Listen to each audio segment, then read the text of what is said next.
I am glad to welcome you on my channel. Don't embarrass us, my mother hissed as we walked through the courthouse doors.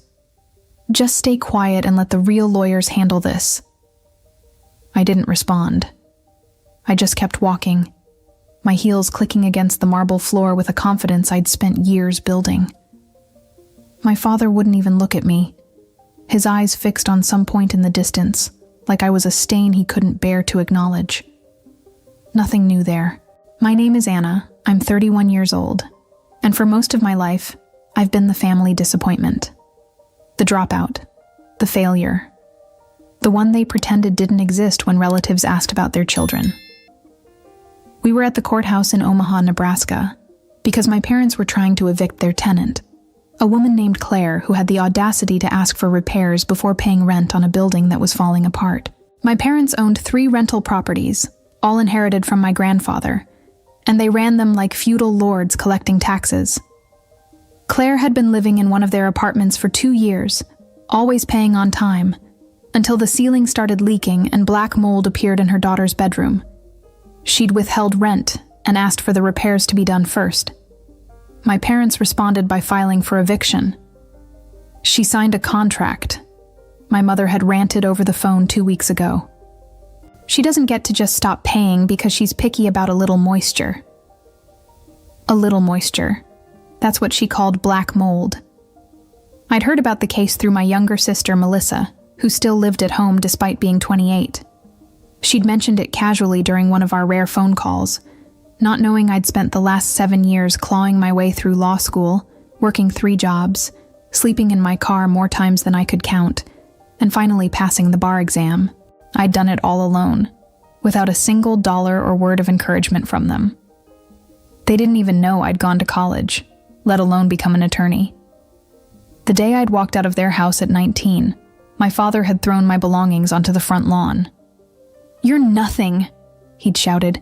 "You'll never amount to anything without us." My mother had stood in the doorway with her arms crossed. "Don't come crawling back when you fail." I hadn't. Even when I was sleeping in my car behind a grocery store, surviving on vending machine snacks, I didn't go back. Even when I was so exhausted from working overnight shifts that I could barely stay awake in class, I didn't ask them for help. I'd rather eat nothing than swallow my pride and beg from people who'd made it clear I was worthless. Now, as we walked toward the courtroom, I watched my mother smooth down her expensive blouse and adjust the pearls around her neck. She'd always cared more about appearances than anything else. My father walked beside her in his tailored suit, the picture of respectability. They'd told everyone at their country club that they only had one daughter, Melissa, who worked as a receptionist at their dentist's office and still let them control every aspect of her life. "I don't know why you even came," my mother muttered as we approached the courtroom doors. "This doesn't concern you." I smiled but said nothing. Let them think I was just here to watch. Let them think I was still the broken girl they'd thrown away. Inside the courtroom, the air was thick with tension. Claire sat at the defendant's table, her hands clasped tightly in her lap. She was a small woman in her 40s, wearing a dress that had seen better days. Her eyes were red-rimmed, and I could see the exhaustion etched into every line of her face. This wasn't just about an apartment to her. It was about keeping a roof over her daughter's head. My parents took their seats on the plaintiff's side, and my mother gestured for me to sit in the gallery behind them. I walked past her without acknowledging the command and headed straight toward Claire's table. I could feel my mother's eyes burning into my back, could practically hear her mind racing to figure out what I was doing. "Excuse me," I said quietly to Claire. "I'm your attorney." Her eyes widened.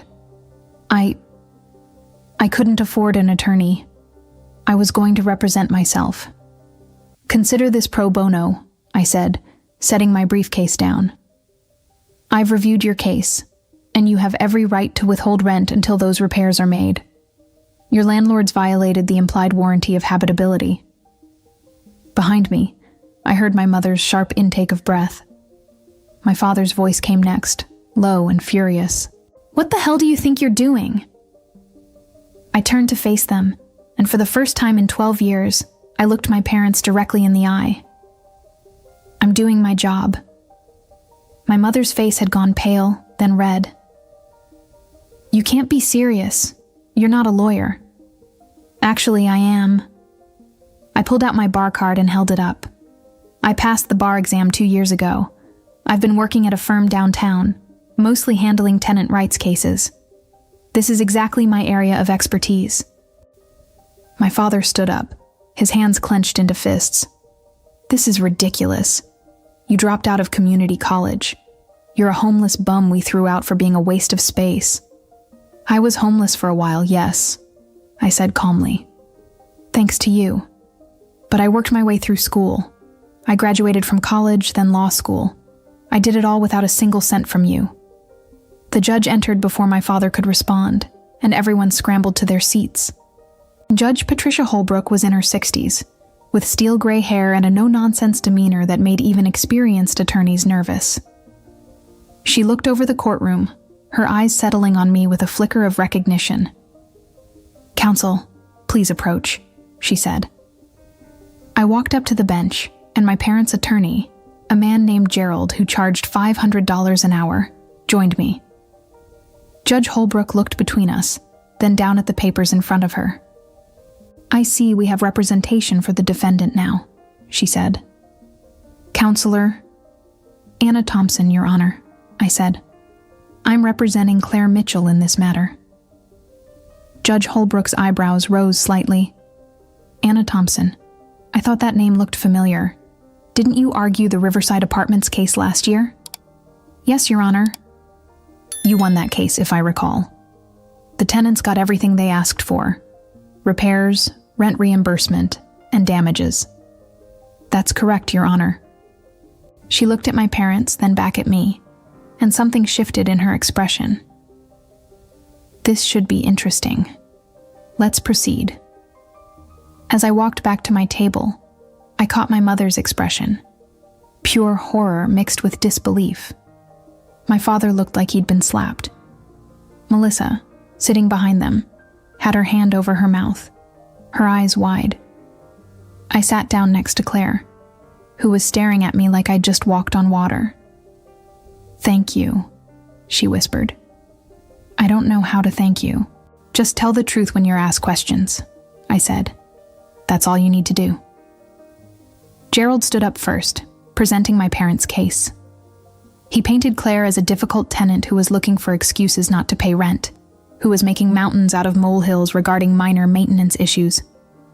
He showed photos of the apartment that had been taken years ago when it was first rented, pristine and clean. "The plaintiffs have always maintained their properties to the highest standards," Gerald said smoothly. "They're responsible landlords who simply want what they're owed, the rent that was agreed upon in a legally binding contract." When it was my turn, I stood up and walked to the evidence table. I'd spent the last 2 weeks gathering everything I needed. Photos of the leaking ceiling, the black mold, the broken windows that wouldn't close properly, medical records showing that Claire's daughter had developed respiratory problems, maintenance requests that had been ignored for months, a city inspector's report that condemned parts of the building as uninhabitable. "Your Honor," I said, laying out the evidence piece by piece. "The defendant didn't withhold rent out of spite or convenience. She withheld it because the apartment she was paying for had become a health hazard. Nebraska law is clear.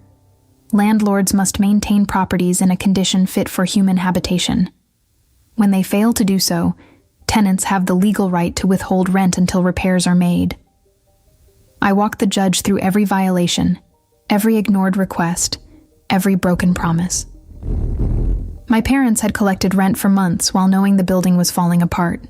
They'd threatened Claire when she complained, told her she could leave if she didn't like it, fully aware that she couldn't afford to break her lease and move somewhere else.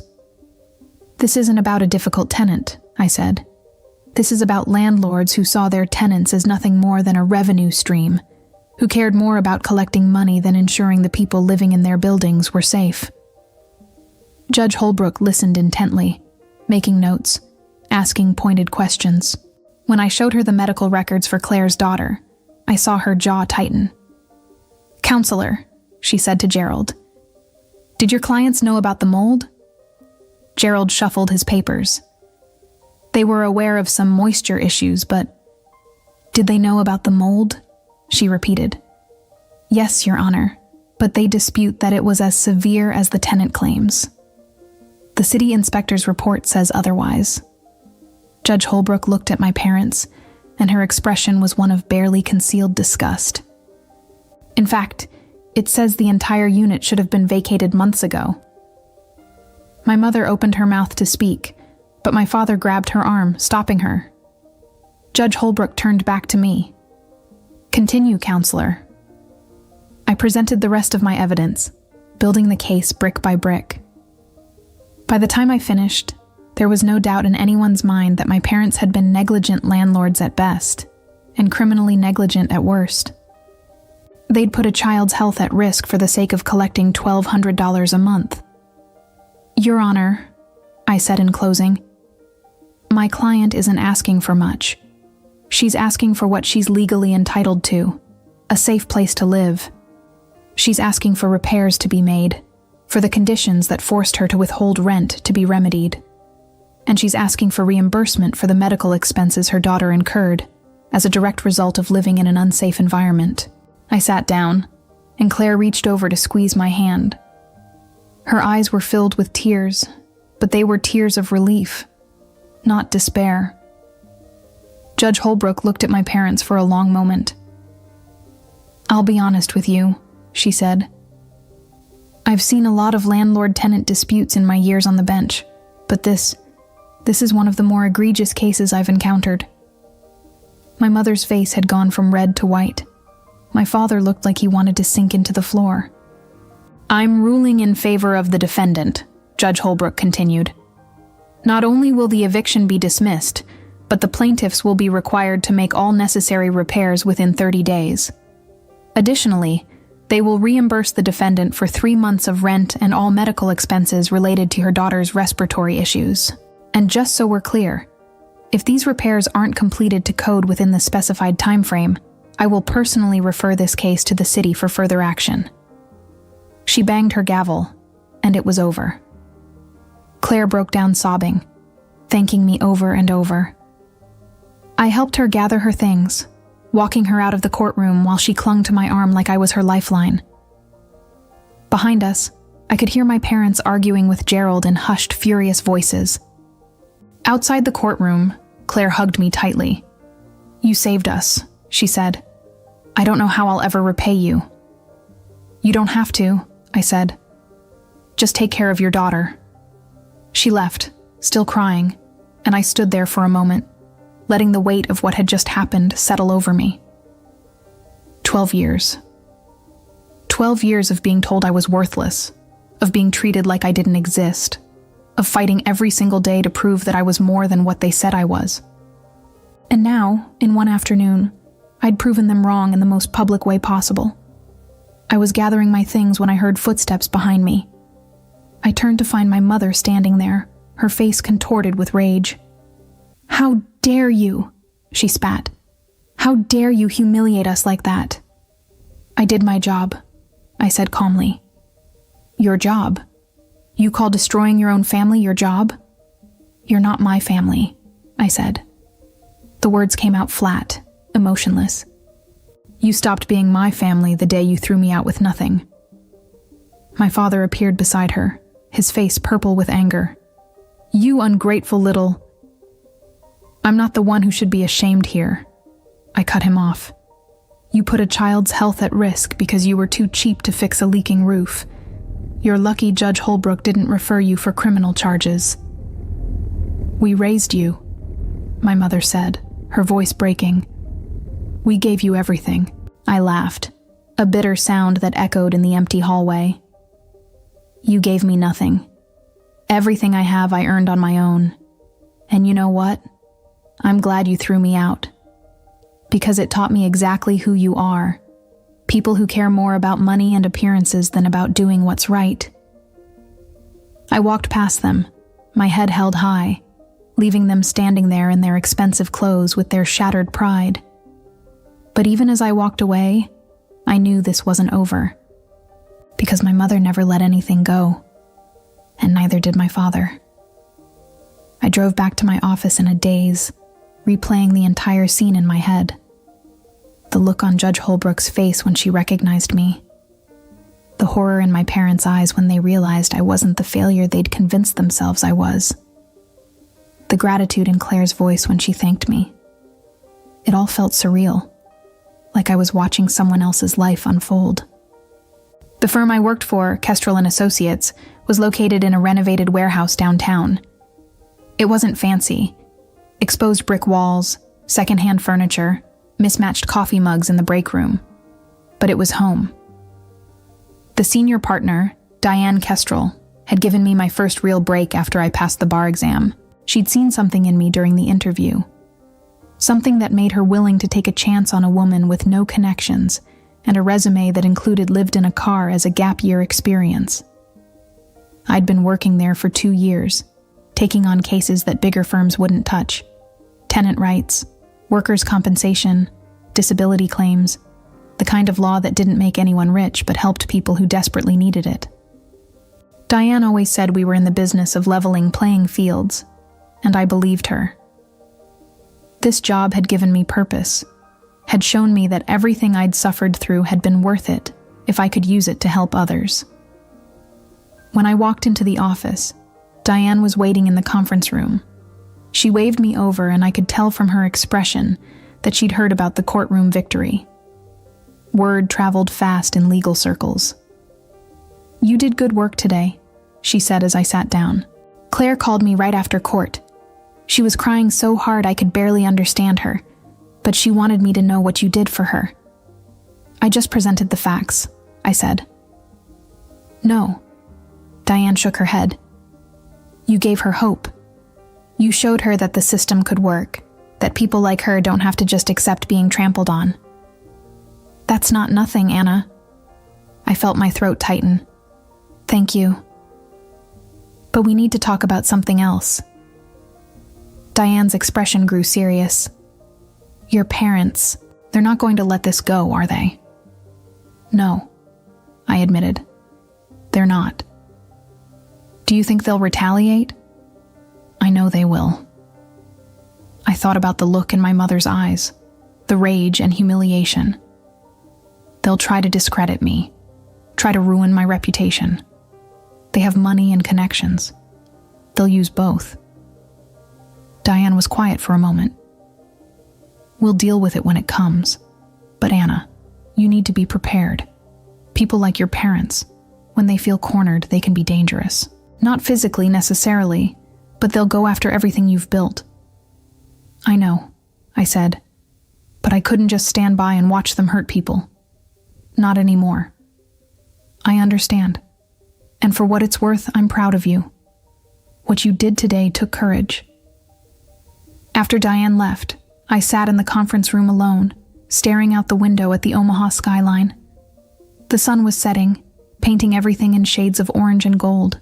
It was beautiful, but I couldn't shake the feeling that a storm was coming. My phone buzzed with a text from Melissa. "Mom and Dad are furious. They're talking about suing you. Please be careful." I didn't respond. What was there to say? Of course they were furious. Of course they wanted revenge. That's who they were. People who couldn't stand to be challenged, who would rather destroy someone than admit they were wrong. But I'd faced worse than their anger. I'd survived homelessness, poverty, and years of their emotional abuse. Whatever they threw at me now, I could handle it. At least, that's what I told myself. As I packed up my things to leave, my phone rang. Unknown number. I almost didn't answer, but something made me pick up. "Anna Thompson?" a man's voice asked. "Yes, who is this?" "My name is Henry Bradford. I was your grandfather's attorney. I need to speak with you about something urgent. Something your parents don't know about." My heart started racing. "What is it?" "Not over the phone. Can you meet me tomorrow morning, 9 a.m. at my office?" "Yes, I'll be there." He gave me the address and hung up. I stood there holding my phone, my mind spinning. What could my grandfather's attorney want after all these years? My grandfather had died 12 years ago, his estate settled and distributed. What could possibly be urgent now? I had a feeling I was about to find out, and something told me it was going to change everything. Henry Bradford's office was in an old building downtown, the kind with marble floors and brass fixtures that had been there since the 1920s. I arrived at 9 a.m. sharp, my stomach churning with anticipation. The receptionist led me to a corner office where Henry sat behind a massive oak desk, surrounded by file cabinets and leather-bound law books. He was in his 70s, with white hair and kind eyes behind wire-rimmed glasses. He stood when I entered, extending his hand. "Anna, thank you for coming on such short notice." "You said it was urgent," I replied, shaking his hand. "What's this about?" He gestured for me to sit and pulled out a thick folder from his desk drawer. "I've been your grandfather's attorney for 40 years. When he died, I handled his estate according to his wishes.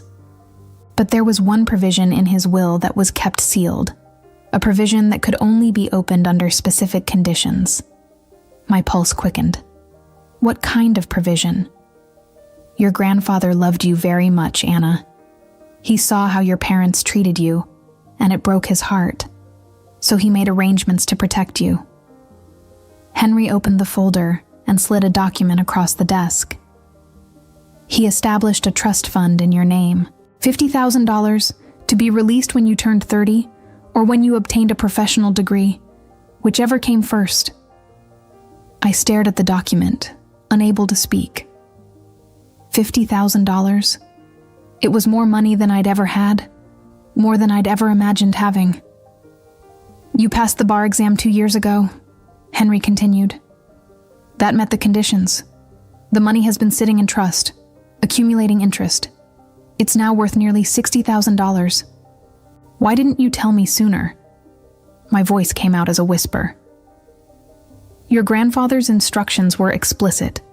The trust was to remain completely confidential until you met the conditions. He didn't want your parents to know about it, didn't want them to interfere or try to claim it for themselves. He knew them too well." I thought about my grandfather, the quiet man who'd always had a kind word for me when my parents didn't. He'd been the only one who believed I could be something more than what my parents said I was.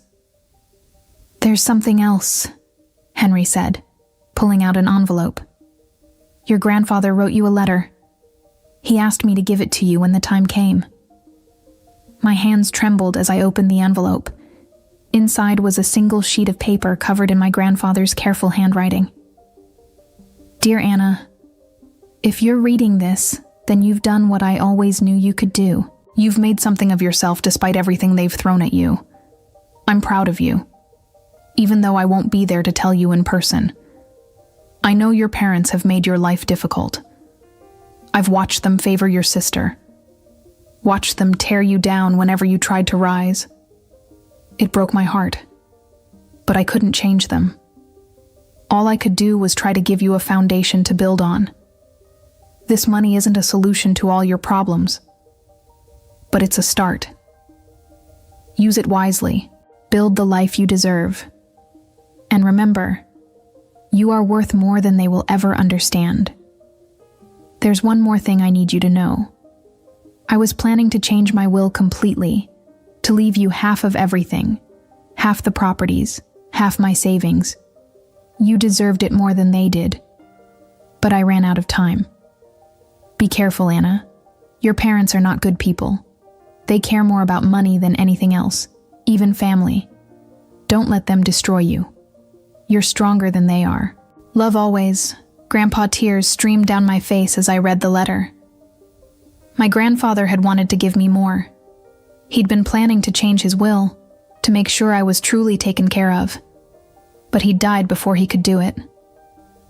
"There's something you should know," Henry said gently. "The week before your grandfather died, your mother came to see me. She was asking questions about his will, about whether he'd made any recent changes. I didn't tell her anything, of course. Attorney-client privilege. But she was very persistent, very concerned about the estate. A chill ran down my spine. You think she knew he was planning to change the will? I can't say for certain, but the timing was suspicious. Your grandfather was in perfect health one week, and the next week he was dead. Heart failure, they said. But he just had a physical exam, and his doctor told him he had the heart of a man 20 years younger. What are you saying? Henry leaned back in his chair, choosing his words carefully. I'm saying that when someone stands to lose a significant inheritance, they might do things they wouldn't otherwise do. I'm saying that your grandfather's death was very convenient for your parents, and I'm saying that if you look closely at the circumstances, you might find some questions that were never properly answered. My mind was reeling. Was he suggesting what I thought he was suggesting? That my parents had something to do with my grandfather's death? I have no proof, Henry continued. Just an old lawyer's suspicions. But I thought you should know. Especially now that you've gone up against them in court. They've shown you what they're capable of when their money is threatened. Imagine what they might do if the stakes were even higher. I left Henry's office in a daze, clutching the folder with the trust documents and my grandfather's letter. $60,000. It was enough to pay off the student loans I was still chipping away at. Enough to have a real emergency fund. Enough to finally breathe. But all I could think about was Henry's words. Your grandfather's death was very convenient for your parents. I drove to the public library and spent the next 3 hours digging through old newspaper archives. I found my grandfather's obituary, brief and respectful. Died peacefully at home, surrounded by family. But there was another article, smaller, from a week later.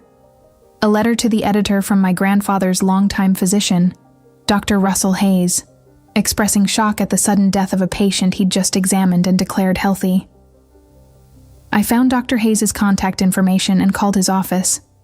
He'd retired 5 years ago, but the receptionist gave me his home number. When I called, he answered on the third ring. Dr. Hayes? My name is Anna Thompson. I'm calling about my grandfather, James Thompson. You were his doctor. There was a pause. James Thompson. Yes, I remember him. A good man. His death was such a shock. Can I ask you something? You wrote a letter to the newspaper saying you were surprised by his death. Why? Another pause, longer this time. Are you asking as his granddaughter, or in some other capacity? I'm an attorney, and I have reason to believe there might have been something suspicious about his death. Meet me at Elmwood Park in an hour, Dr. Hayes said. There's something you need to know. Dr. Hayes was sitting on a bench near the pond when I arrived, feeding breadcrumbs to the ducks. He was in his 80s now, with stooped shoulders and liver-spotted hands, but his eyes were sharp and alert. Thank you for meeting me, I said, sitting beside him. He didn't look at me, just kept tossing breadcrumbs. I've carried this guilt for 12 years. Maybe it's time to let it go. What guilt? Your grandfather came to see me 2 days before he died. He was concerned about some symptoms he'd been having. Nausea, dizziness, tingling in his extremities. I ran some tests, but the results wouldn't be back for a week. I told him it was probably nothing, maybe a virus. I sent him home. What were the test results? They showed elevated levels of digoxin in his blood. Digoxin is a heart medication, but your grandfather wasn't taking any heart medication. The levels were high enough to cause arrhythmia, heart failure, high enough to kill someone. My breath caught. You're saying he was poisoned? I'm saying that someone gave him digoxin, probably in his food or drink over several days. By the time the test results came back, he was already dead. I went to the police, but they said there wasn't enough evidence to open an investigation. The medical examiner ruled it natural causes, heart failure. They said the digoxin in his system could have been a false positive, or residue from some other medication. Without an autopsy showing clear poisoning, they wouldn't pursue it. Why didn't you push harder? Dr. Hayes finally looked at me, and I saw shame in his eyes. Your father came to see me. He said the family wanted to remember James peacefully, without the trauma of an investigation. He said it would destroy your grandmother to think someone had hurt him, and he offered me money, a lot of money, to let it go, to accept the medical examiner's ruling and move on. You took the money. To my eternal shame, yes. I was 3 years from retirement, and my wife had just been diagnosed with cancer. We needed the money for her treatment, so I told myself it was probably nothing, that I was seeing conspiracies where there were none. I let them bury your grandfather without answers. I felt sick. My father had bribed Dr. Hayes to stay quiet about evidence of poisoning, which meant he knew exactly what had killed my grandfather, which meant he'd either done it himself or helped cover it up. Dr. Hayes, would you be willing to testify to this? To put it in a sworn statement? He nodded slowly. Yes. I'm old now, and my wife passed away 5 years ago. I don't need their blood money anymore, and I don't want to die carrying this secret. If you're going after them, I'll help you. I got Dr. Hayes' statement recorded and notarized that same afternoon. Then I went straight to the district attorney's office. The DA, a sharp woman named Catherine Morris, listened to everything I had to say. She looked at the documents, read Dr. Hayes' statement, and leaned back in her chair. This is serious, she said. If what you're saying is true, we're looking at murder. But it's been 12 years. Physical evidence will be long gone. We'd need more than just elevated digoxin levels and a doctor's suspicions. What about motive? I asked. My grandfather was about to change his will. My parents stood to lose millions if he did. Henry Bradford, his attorney, can testify that my mother was asking questions about the will right before he died. That's circumstantial. We need something concrete. Bank records showing they were in financial trouble. Proof they purchased digoxin. Witnesses who saw them administering it. Something. I left the DA's office feeling frustrated. I had enough to raise suspicions, but not enough to prove anything. My parents had covered their tracks well. But then I remembered something. When I was younger, before everything fell apart, my mother kept meticulous records of everything. She had files for every receipt, every bill, every transaction. She was obsessed with documentation, with having proof of everything. And if she was that obsessive 12 years ago... I called Melissa. We hadn't spoken since the courthouse, and I wasn't sure she'd answer. But she did, on the 4th ring. Anna, she said quietly, I need your help with something. I can't. Mom and Dad are furious about the court case. They've forbidden me to talk to you. Melissa, I think they killed Grandpa. Silence on the other end. Then, what? I told her everything.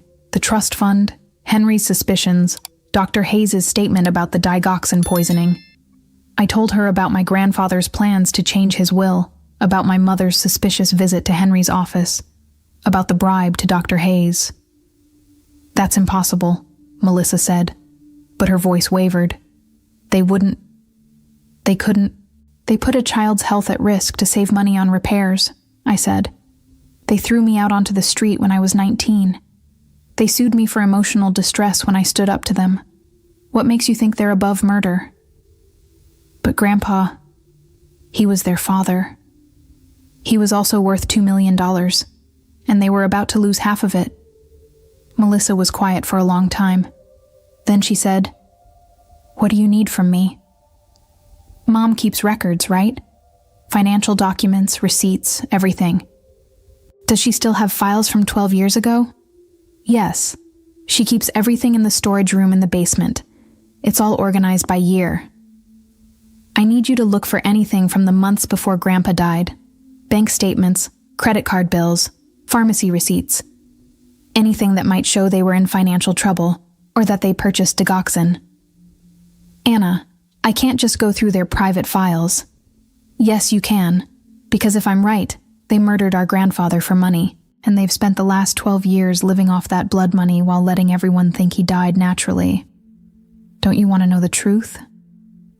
Another long silence. Then, I'll look. But Anna, if I find something, if this is real, what happens to them? They go to prison, I said simply, for the rest of their lives. And what happens to me? I didn't have an answer for that. Because if my parents went to prison for murder, Melissa would be left alone, the golden child, the favorite, the one they'd spent their lives protecting and spoiling. She'd have nothing, no family, no support, no illusions left about who her parents really were. I'm sorry, I said finally, but the truth matters more than comfort. I'll call you tomorrow, Melissa said, and hung up. I sat in my car outside the DA's office, staring at my phone. I'd just asked my sister to betray our parents, to help me send them to prison. Part of me felt guilty about it, but a larger part felt nothing but cold determination. Because if they'd really killed my grandfather, they deserved whatever happened to them. The next 24 hours were the longest of my life. I couldn't sleep, couldn't focus on work. I kept imagining what Melissa might find, kept playing out scenarios in my head. What if there was proof? What if there wasn't? What if Melissa changed her mind and told our parents what I was doing? But the next evening, Melissa called. I found something, she said, her voice shaking. Anna, I found something bad. We met at a coffee shop on the edge of town, far from anywhere our parents might see us. Melissa looked terrible, pale and hollow-eyed, like she hadn't slept either. She sat across from me and slid a folder across the table with trembling hands. I went through everything, she said. Bank statements, credit card bills, all of it. And I found these. I opened the folder. Inside were copies of credit card statements from the 3 months before my grandfather died. There were charges to pharmacies, medical supply companies, online retailers. Melissa had highlighted several entries in yellow. This one, she pointed to a charge from an online pharmacy, is for Digitalis purpurea seeds. That's foxglove. It contains digoxin naturally. You can extract it if you know how. My heart pounded. They bought the poison. That's not all. She pulled out more papers. Look at these bank statements. 2 months before Grandpa died, their checking account was overdrawn by $30,000. They had maxed out 3 credit cards. They were drowning in debt. I stared at the numbers. My parents had been nearly bankrupt. They'd made bad investments, overspent, and run themselves into a financial hole. And then, conveniently, my grandfather died, and they inherited everything. There's more, Melissa said quietly. She pulled out a small notebook. I found this hidden in Mom's desk drawer. It's her handwriting. I opened the notebook. The first few pages were ordinary. Grocery lists, appointment reminders, nothing unusual. But then I found a page dated 3 weeks before my grandfather's death. Jay says he's changing the will, giving half to Anna. Can't let that happen. We'll lose everything. Need to act fast. My hands shook as I turned the page. Research shows digoxin hard to detect. Natural compound. Could look like heart failure. Jay takes tea every morning. Easy to add to tea. The next entries were dosage calculations, research notes about how much digoxin would be needed to cause heart failure without being immediately obvious. The final entry was dated the day after my grandfather died. It's done. Doctor said heart failure. No one suspects. We're safe. Properties are ours. I looked up at Melissa, and she was crying silently, tears streaming down her face. She killed him, Melissa whispered. Mom killed Grandpa. She planned it. She researched it. She did it. And Dad must have known. He helped cover it up. I carefully photographed every page with my phone, then looked at Melissa. Are you willing to testify to where you found these? To confirm this is your mother's handwriting? She nodded, wiping her eyes. I have to. I can't. I can't protect them anymore. Not after this. Grandpa was good to us. He loved us. And they killed him for money. Melissa, once we take this to the police, there's no going back. They'll be arrested. They'll go to trial. Everything will come out. I know. Her voice was small but steady. But it's the right thing to do. You taught me that. In the courtroom, when you stood up for Claire, you showed me what it means to do the right thing even when it's hard. Even when it costs you something. I reached across the table and squeezed her hand. Thank you. I know this isn't easy. Nothing about this is easy, she said, but Grandpa deserves justice, and you deserved better than what they did to you. I'm sorry it took me so long to see that. We went to the police station together. Catherine Morris, the DA, was called in even though it was after hours. We laid out everything. The trust fund, Dr. Hayes' statement, the financial records, the notebook. Catherine's expression grew darker with each piece of evidence. This is enough, she said finally. We can get a warrant. We'll arrest them tonight. Tonight? Melissa's voice cracked. The longer we wait, the more chance they have to destroy evidence or flee. If they realize what's happening, they might run. We need to move fast. 2 hours later, I sat in Catherine's office watching through a monitor as police officers arrived at my parents' house. Melissa sat beside me, gripping my hand so tightly it hurt. We watched our mother answer the door in her expensive robe, watched her face change from confusion to horror as the officers read her rights. We watched our father try to bluster his way out of it, watched him be handcuffed and led to a patrol car. It's real, Melissa whispered. It's really happening. I felt numb. All those years of being told I was worthless, of being thrown away like garbage, it all came from people who were capable of murder. People who had killed a kind old man because he wanted to make sure I was taken care of. The arraignment was set for the next morning. Catherine had enough evidence for charges of first-degree murder, evidence tampering, and fraud. The bail was set at $2 million, exactly the amount they'd received from my grandfather's life insurance policy. They couldn't pay it. They'd spent most of the money already, and their assets were frozen pending investigation. My parents would sit in jail awaiting trial. The news spread fast. Within 24 hours, every local station was covering the story. Prominent landlords arrested for murder. Woman discovers parents killed grandfather. 12-year-old murder case reopened. My face was everywhere, and so was Melissa's. The press painted me as the heroic daughter who uncovered the truth, and painted my parents as monsters who'd literally gotten away with murder for over a decade. The firm where I worked was flooded with calls. Some were from former tenants of my parents, wanting to share their own stories of abuse and negligence. Others were from attorneys offering support. A few were from news outlets wanting interviews. But one call stood out. It came 3 days after my parents' arrest, from a lawyer representing Claire, the tenant I'd defended in court.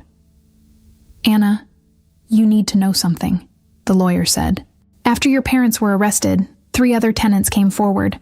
They all had similar stories, unsafe conditions, threats, intimidation.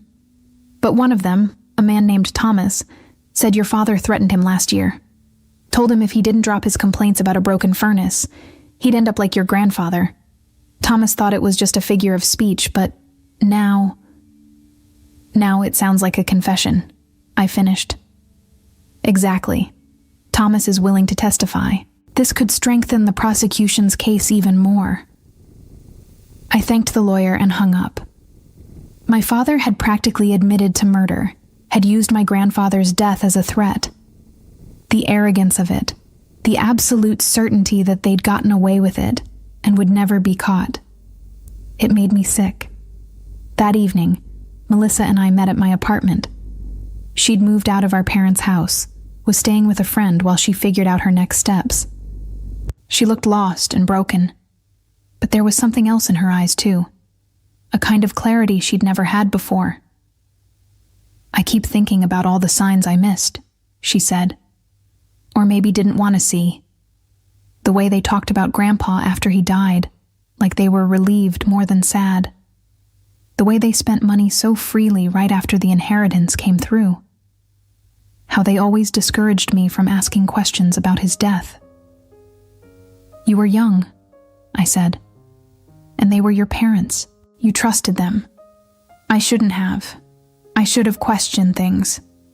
Should have stood up for you when they kicked you out. Should have done a lot of things differently." She looked at me with tears in her eyes. "Can you forgive me?" "There's nothing to forgive," I said. "You were caught in their web too, just in a different way. They manipulated you, used you, but you broke free. That's what matters." She nodded, wiping her eyes. "What happens now?" "Now we wait for trial. We testify. We make sure they never hurt anyone else again. And after that?" I thought about it. After the trial, after justice was served, what would be left? Melissa and I would have each other, but we'd never have a family the way other people did. We'd never have parents we could trust, holidays without ghosts, a past we could look back on without flinching. But maybe that was okay. Maybe we could build something new, something better. Maybe we could be the family we'd never had. After that, I said, we figure out how to move forward, together. Melissa smiled, a fragile but genuine smile. "Together," she repeated. Outside my apartment window, the sun was setting over Omaha. Tomorrow would bring more headlines, more questions, more pain to process. But tonight, sitting with my sister, I felt something I hadn't felt in years. I felt like maybe, finally, things were going to be okay. The trial began 6 months later, in a courtroom packed with reporters, former tenants, and curious onlookers. I sat in the front row with Melissa, both of us dressed in dark conservative suits. Across the aisle, my parents sat with their attorney, a desperate-looking man named Frank, who'd taken their case because no one else would. My mother looked nothing like the polished woman who'd walked into the courthouse 6 months ago. Her hair had gone gray, her expensive clothes replaced with an orange jumpsuit. She'd aged a decade in jail. My father sat hunched beside her, defeated before the trial even started. Judge Holbrook presided, the same judge who'd ruled in Claire's favor. When she saw me, she gave a slight nod of acknowledgement. I nodded back. The prosecution's case was devastating. Catherine Morris laid out the evidence piece by piece, building an undeniable narrative of greed, premeditation, and murder. She presented the financial records showing my parents' desperate situation. She showed the notebook with my mother's handwriting, her research into digoxin, her cold calculation of dosages and methods. Dr. Hayes testified about the elevated digoxin levels, about my father's bribe to keep him quiet. His voice shook as he admitted his complicity, as he apologized for staying silent for so long. Several jurors wiped their eyes as he spoke. Henry Bradford, my grandfather's attorney, testified about my mother's suspicious visit, about her questions regarding the will. He explained how my grandfather had planned to change everything, to give me half his estate, to ensure I was protected. He read my grandfather's final wishes aloud, and my throat tightened hearing those words again. Thomas, the former tenant, took the stand and recounted my father's threat. He said if I didn't shut up about the furnace, I'd end up like his father-in-law. I thought he was just being dramatic. Now I know he was confessing. When it was time for Melissa to testify, she walked to the stand with her head held high. She looked directly at our parents as she swore to tell the truth. "Please describe what you found in your mother's desk," Catherine said. Melissa's voice was steady. "I found a notebook.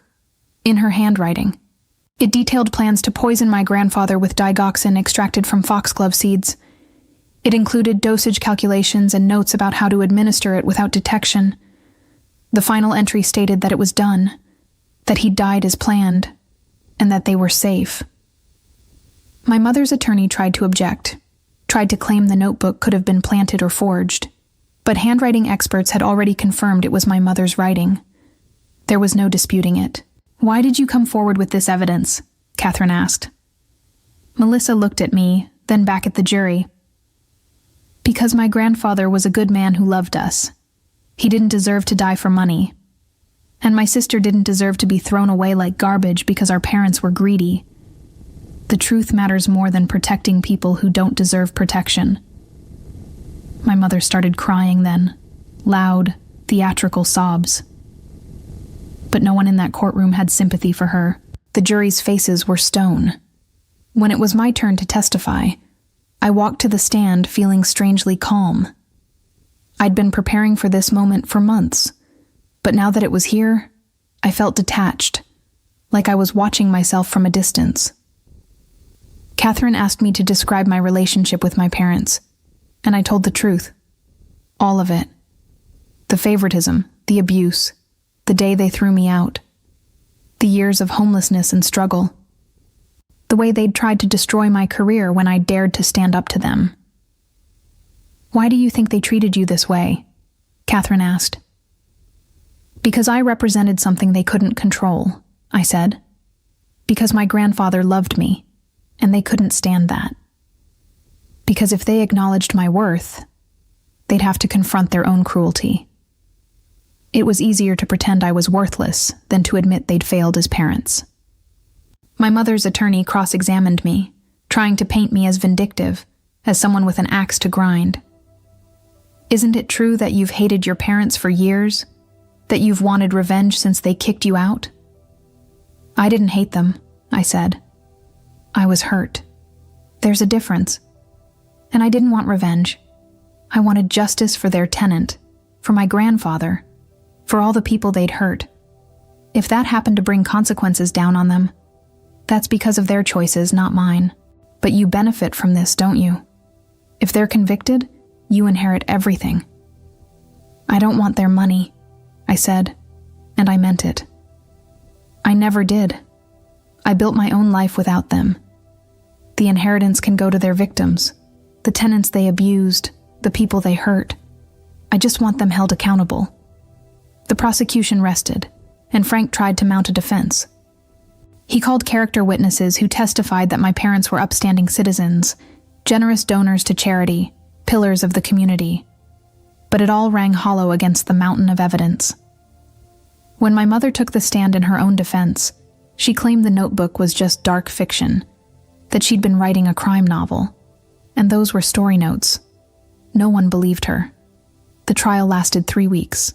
When closing arguments came, Catherine stood before the jury and said simply, "They murdered a kind man in cold blood for money.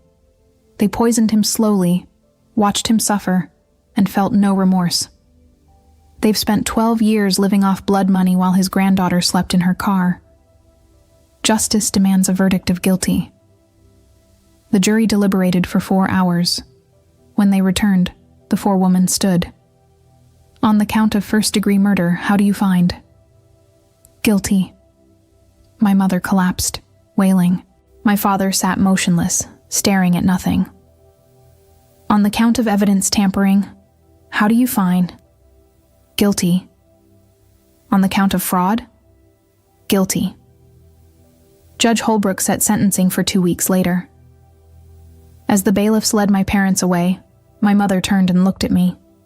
There was hate in her eyes, pure and undiluted.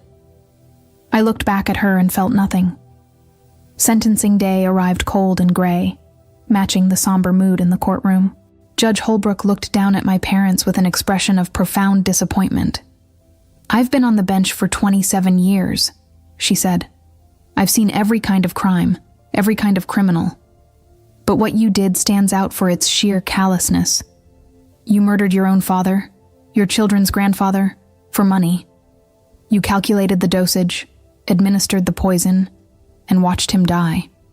And then you spent 12 years living comfortably off his estate while your daughter, the one he wanted to protect, struggled to survive." My mother tried to speak, but Judge Holbrook held up her hand. "You had every advantage. Money, education, opportunity, and you used all of it to hurt people. Your tenants lived in squalor while you collected rent. Your daughter was thrown out to fend for herself. And your father, a good man by all accounts, was murdered in his own home. The law requires me to sentence you, but I can tell you that no sentence will ever be enough for what you've done." She looked at the papers in front of her. "On the count of first-degree murder, I sentence you each to life in prison without the possibility of parole. On the counts of evidence tampering and fraud, I sentence you each to an additional 15 years, to run consecutively. You will spend the rest of your lives behind bars, and that is far less than you deserve." The gavel came down with finality. My mother screamed, a sound of pure anguish that echoed through the courtroom. My father sat silent, tears streaming down his face. As they were led away, my mother turned to me one last time. "I hope you're satisfied," she spat. "You've destroyed this family." "No," I said clearly, standing up so she could hear me. "You destroyed this family when you chose money over people, when you chose greed over love. I just made sure everyone knew the truth." She was dragged away, still screaming, and the courtroom erupted in noise. Reporters shouted questions.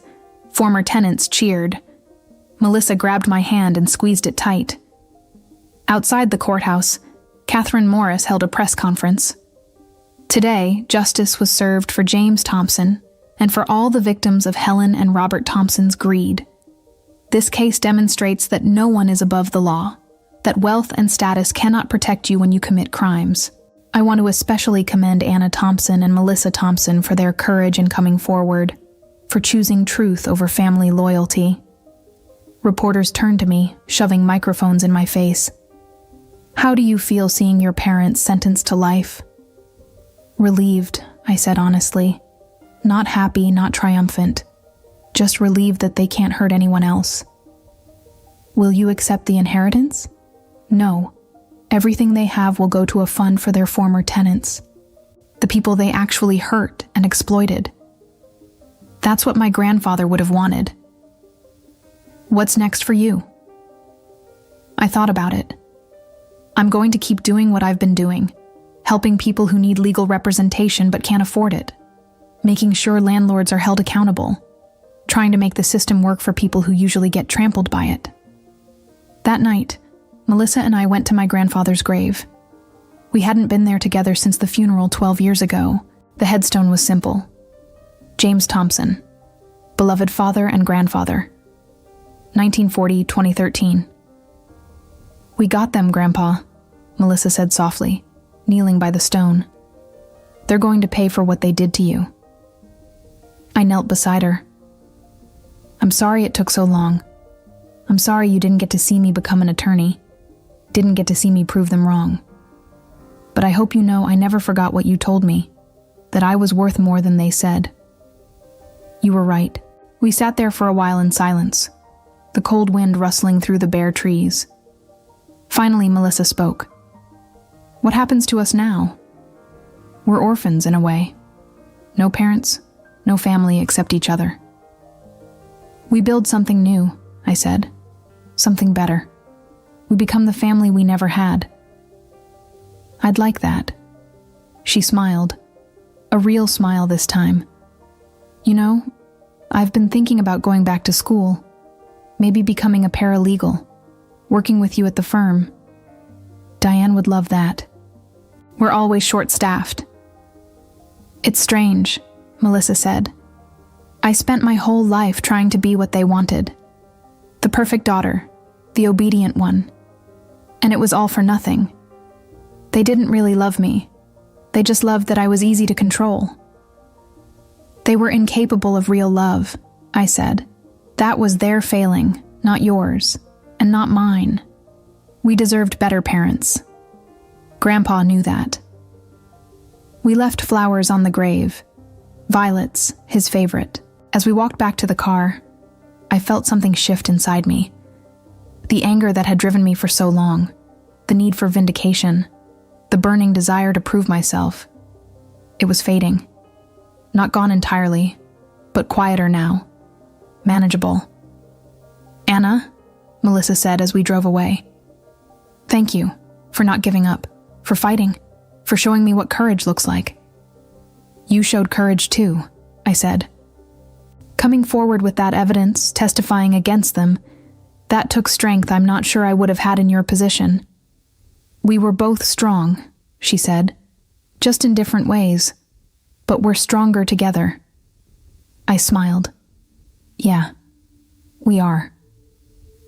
The road ahead was long, but for the first time in my life, I wasn't facing it alone. And that made all the difference.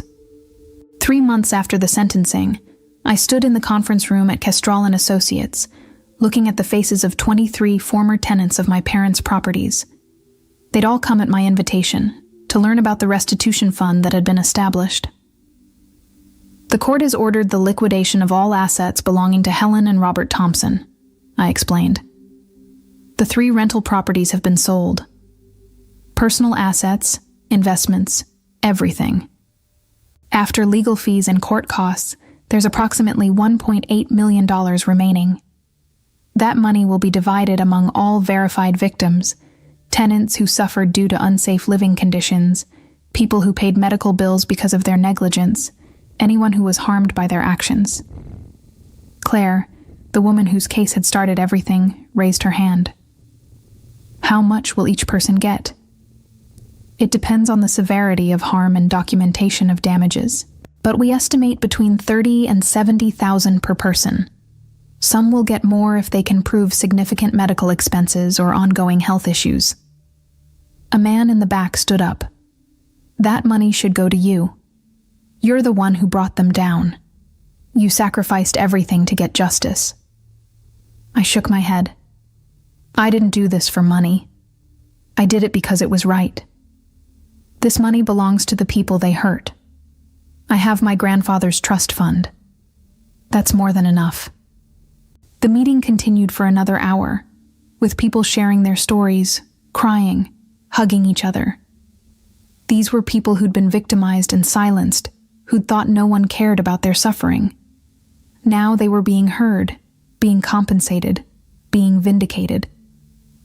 After everyone left, Diane came into the conference room. That was a good thing you did. A lot of lawyers would have taken a hefty portion as fees. I'm not interested in profiting from my parents' crimes, I said. Besides, I have enough. The trust fund paid off my loans and gave me a cushion. I don't need more. Speaking of which, Diane said, I have a proposition for you. I'm getting older, thinking about retirement in a few years. I'd like you to consider becoming a partner, eventually taking over the firm entirely. I stared at her. Are you serious? Completely. You're the best attorney I've ever trained. You care about the clients, you fight like hell, and you understand what it's like to be powerless. This firm needs someone like that at the helm. I don't know what to say. Say yes, Diane smiled. Think about it. We can discuss details later. That evening, I met Melissa for dinner at a quiet restaurant downtown. She'd started classes at the community college, working toward a paralegal certificate. She looked healthier than I'd seen her in years, with color in her cheeks and light in her eyes. How was your day? She asked. Surreal, I admitted. I distributed almost $2 million to people our parents victimized, and Diane offered to make me a partner in the firm. Melissa's eyes widened. That's incredible. Are you going to accept? I think so. It feels right, you know?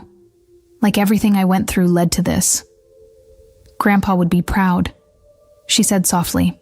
You became exactly who he knew you could be.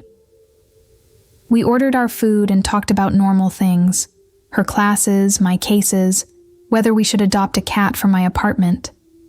It felt strange and wonderful to have a normal conversation with my sister, to have a relationship not poisoned by our parents' manipulation. I saw them last week, Melissa said suddenly. At the prison. I set down my fork. Why would you do that? I needed closure, I guess. Needed to see them one more time. She took a shaky breath. Mom tried to guilt trip me, said I'd betrayed the family. Dad just cried and said he was sorry.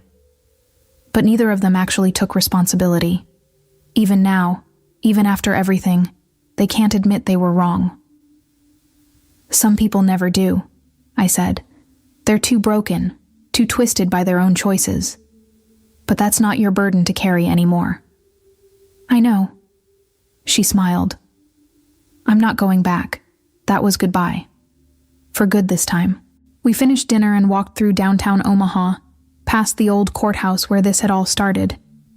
I thought about that day 6 months ago, walking into that courtroom expecting nothing, only to change everything.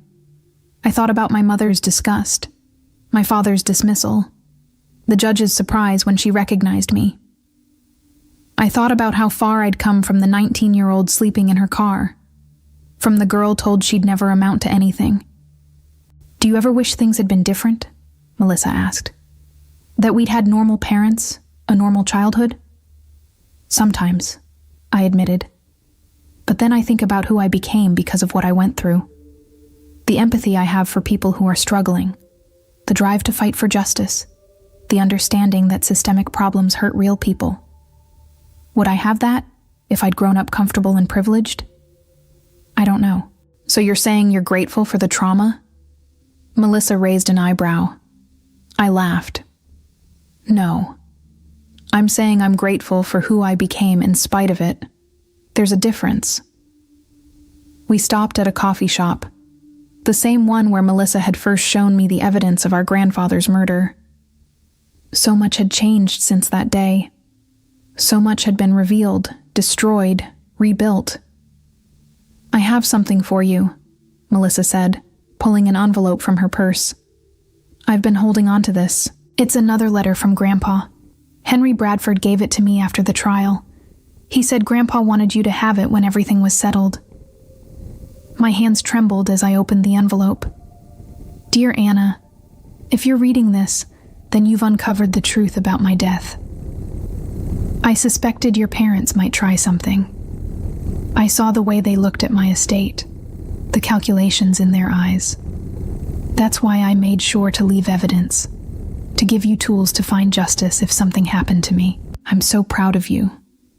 Not just for your accomplishments, but for your character. You have a strength they'll never understand, a moral compass they lack entirely. Use it well. Help people who can't help themselves. Be the person I always knew you were. And remember, the best revenge is living well. Building a life they said you couldn't have. Becoming someone they said you could never be. You've already won, Anna. Everything else is just making sure they face consequences. You are loved. You are worthy. You are enough.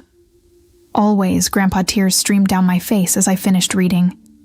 Melissa reached across the table and squeezed my hand. He knew, I whispered. He knew what they might do. And he still tried to protect me, even after death. He loved you, Melissa said. Really loved you, the way parents should. I folded the letter carefully and put it in my pocket, right over my heart. I'm going to keep fighting, I said. For people like Claire, like all those tenants, like everyone who gets trampled by people with power and money. That's how I'll honor him. And I'll help you, Melissa said. Once I get my certificate, I'll be right there with you. We'll be a team. I smiled through my tears. A team. I like that. My parents spent their remaining years in separate prisons, their legacy one of greed, murder, and cruelty. My mother died of a stroke 4 years into her sentence, bitter and unrepentant until the end. My father lived longer, spending his days in the prison library, supposedly trying to understand where he'd gone wrong. But according to Melissa, who visited him once before his death, he never truly grasped it. He died believing he'd been unlucky, that he'd gotten caught rather than done wrong. Some people, I learned, are incapable of genuine remorse. The tenants they'd victimized used their restitution to rebuild their lives. Claire sent her daughter to college. Thomas finally got the medical treatment he needed, and 3 families were able to buy their first homes. Their suffering hadn't been erased, but at least it had been acknowledged and compensated. As for me, I became a partner at Kestrel and Associates, and eventually took over when Diane retired. Melissa worked beside me, a brilliant paralegal who understood our clients because she'd felt powerless herself. Together, we built something good from the ashes of our broken family. I never married, never had children of my own. My family was the people I helped, the justice I fought for, and the sister who'd found her courage when it mattered most. And sometimes, late at night in my office, I'd take out my grandfather's letters and remember that the best revenge isn't destruction. It's becoming everything they said you couldn't be, and using that success to help others they would have crushed. I'd built a life from nothing, proved my worth without their approval, and ensured they faced consequences for their crimes. In the end, that was victory enough.